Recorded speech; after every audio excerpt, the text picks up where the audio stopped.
Hi, and welcome back to my channel. I thought for getting 700 subscribers that I will do a Q&A. So if I get 5 more questions, I'll probably do a Q&A part 2. Let's get started, shall we?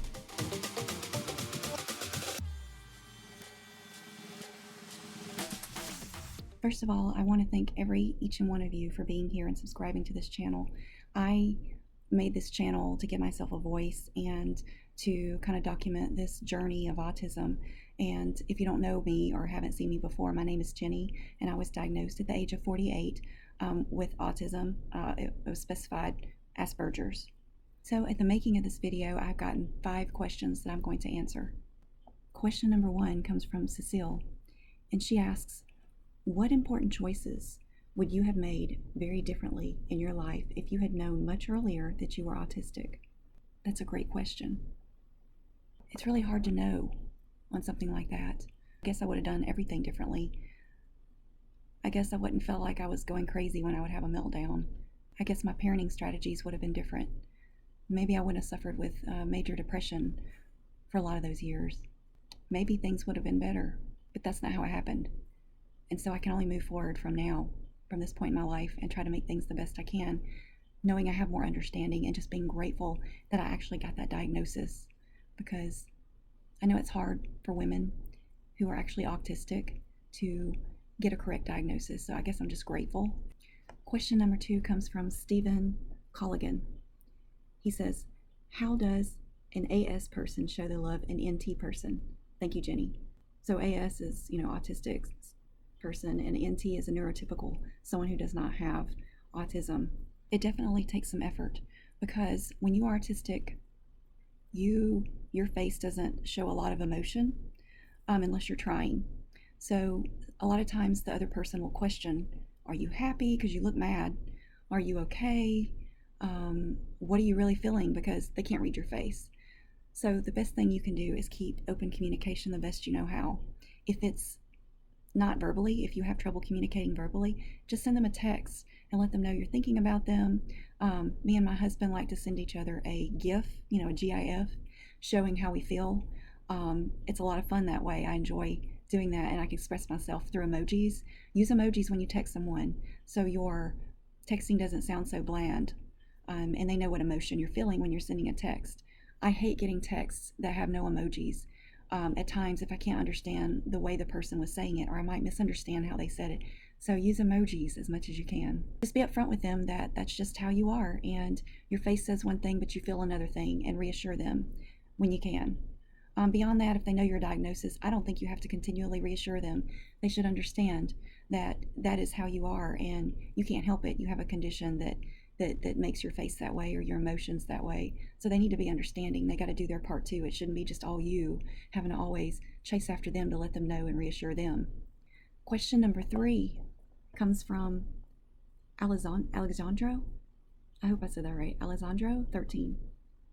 Have you picked up interests in order to mask or camouflage? Some of these camouflaging interests are so hardcore within me that it's hard for me to know where I end and where the mask starts. Have you experienced something similar? I would say that yes, I have picked up interest to fit in with another group of people, to have something to talk about. I'll give an instance. I was dating a guy in 7th grade who was into baseball cards. So guess what? Then I was into baseball cards. It gave us something to talk about. Now I'm not still into baseball cards, but that's just one example I can think of. Typically it was whatever my friends were into. If they were into listening to heavy metal music or whatever, or shows, I did too. I don't still do that to try to get friends. That doesn't happen for me anymore. But yes, sometimes it's hard to know where masking starts and where masking ends and you begin. I agree with that, because that is so ingrained in me. I've done that my whole life, that I even mask in my videos for you guys, because do you want to see a video with someone seems relatable, or someone that doesn't mask like this? Comment down below if you want to see more non-masking videos. All right, question number 4. Kalsan Sambani 6 says, what are your current hobbies, special interests, and where would you like to travel? What's your worst sensory sensitivity? Do you have a book or TV show or movie that's been on repeat? And do you have any pets? That's a whole lot of questions in itself, but I am glad to get those questions. So, what are my hobbies? Well, my current hobbies, I would say, are editing videos. I have been a content creator my entire life in some shape or form. Even before the computer, I was making my own magazines for kids in the neighborhood. I've always felt the need to create games. So, my hobbies are making things. I like to make TikTok videos. Every day I need to create something to be happy, it seems. Maybe that's not true, but that's how I feel because I love it so much. It used to really be photography, and I did digital art and composite photography, and that was so much fun to me. I did photography from the time I was a child. When I became an adult, I learned about composite photography. I love that. And then it moved into video editing. So my hobbies have stayed along the same lines. Now, I had different hobbies as a kid than I do now. But, when you're a mom and a grandmother and you work full time, there's less time for hobbies in my case. So I get very little time to do things I enjoy. But yes, I used to watch shows over and over and over. For me, it was Beverly Hills 90210. And I really think that's how I learned about behaviors in teenagers when I struggled so much. It helped me to understand, I thought that's really not what life is like, but that's how I viewed it from TV shows. So, yes, that was my show on repeat, Beverly Hills 90210. And even until a few years ago, I used to, on my days off, just sit and watch episode after episode. I would love to travel to Israel, anywhere Jesus has been, over in those countries. That's kind of my dream to go over there. That, and I want to go to England and Ireland. I have ancestry that comes from there. Very interested to see about that. My worst sensory sensitivities are loud sounds. The sounds of some people's voices, things that happen fast, loud slams startle me.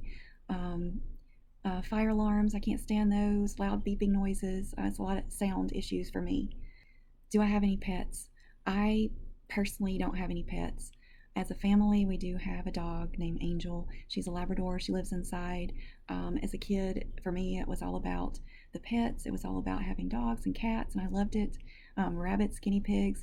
But the strange thing is, since I became an adult and have a house to take care of, which I'm not fond of doing, I don't like having pets in the house because it's more work on me. It's more cleaning, and I don't like that. I don't know how my mom was able to do it. I don't like pets in the house. I like my carpet to be clean, my couches to not have dog hair on it, but I was outvoted. We do have an indoor dog, and I'm learning to live with it, but it's hard. And question number 5 for this video comes in by Lisa Reed, 7043. How important is an official diagnosis? It seems overwhelming to talk about myself to someone like that.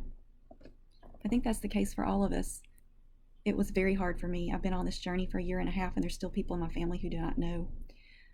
Just my mom and dad. My brother knows through watching videos. I didn't even really talk to him about it. I let the videos do the talking. My husband, of course. His family, I haven't told anybody his side of the family because it seems daunting task to me that I just don't want to go through right now. I have thought about in an email telling someone in my family. It's because I can communicate better that way. Face to face seems terrifying for some people for me to tell them. So I understand where you're coming from. And a lot of times you feel like they're going to say something like, well, you don't look autistic. And then you have to educate them, you feel like. And it'd almost be easier to just email them some material that you relate to, if that helps you, to talk about it, or send them an email, say what you want to say. Then you can answer any other questions. Face to face just seems very overwhelming. I don't think it's that important for official diagnosis. In my case, that's what I wanted, but not everybody has to have one. If you've taken the online free tests and you see that your behavior lines up like that, then you know you can. No one says you have to have a real diagnosis. If you don't want to, you don't have to. It's your life. It's whatever you're comfortable with, and some people can't get one anyway. It takes years to get a diagnosis. So it's whatever makes you happy as far as knowing if you want a diagnosis, or if you just know if people love you enough, they'll want to listen to your feelings, I feel like. So it depends on how important it is to you, really. So again, I want to thank all of you for subscribing to this channel, being a part of this. I have enjoyed getting to know you. I feel like I am part of a community, and I hope you do too. And I feel like I've made a lot of friends on here, and I've just enjoyed learning about other people with autism. And love for you to comment down below. If I get at least 5 questions down there, I will consider doing a part 2 of this series. Thank you for watching this video, and I appreciate you, and We'll see you in the next video. Bye.